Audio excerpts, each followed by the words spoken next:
to Muscle in the Morning. I'm Dave Palumbo, and today is Friday, January 11th, 2019. And let's find out what's going on in the world of bodybuilding and fitness. Every now and then, when I sit down to watch golf, I'm always amazed by the concentration and detail it takes to nail some of those 40-foot putts you see some of these guys making these days. And what Raphael Brandao is doing right now, 2 months out from his Arnold Classic prep, feels like it's the bodybuilding equivalent of a 40-foot putt.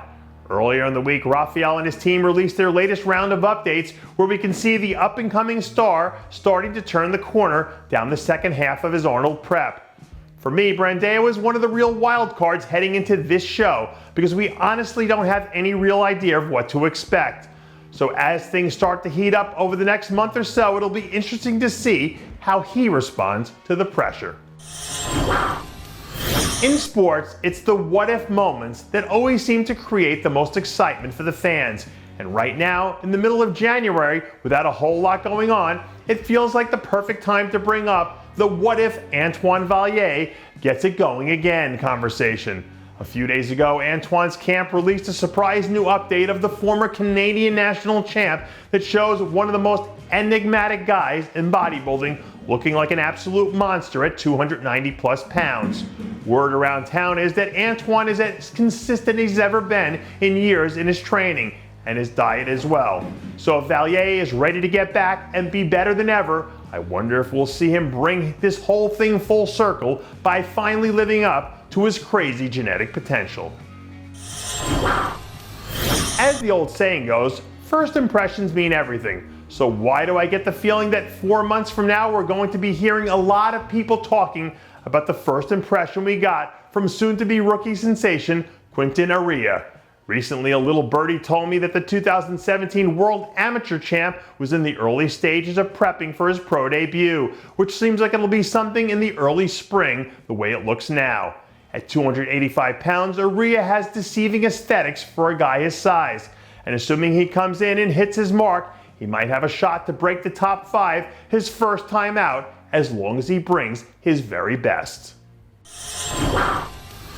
I am as guilty as anyone when it comes to always being in a rush to get excited over whatever or whoever could be potentially the next big thing.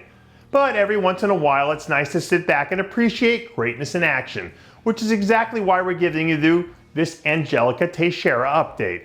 As usual, the two-time defending Bikini Olympia champ has been out there grinding away somewhere off in the shadows, slowly but surely adding new upgrades to a physique that some have called the best of all time in the division. One of the interesting things about greatness is that it's usually pretty boring. The great ones do the same thing over and over and over again, better than anyone else, which is exactly what made them great in the first place. So before you try to hop onto the next big thing, remember that to be great, you have to be consistently boring. That's the secret. After last weekend's heartbreaking loss to Big Nick Energy and the Philadelphia Eagles, I know a lot of Chicago Bears fans who dear near went into hibernation trying to recover from the double doink gut punch heard around the world. But apparently Sergio Oliva Jr. decided hibernation wasn't his thing. While most of the Windy City was busy crying into their Mike Ditka sweaters, Sergio decided to take out his frustrations with a muffin pump workout, wearing a mini helmet and a shirt 3 times smaller than any man his size should ever wear.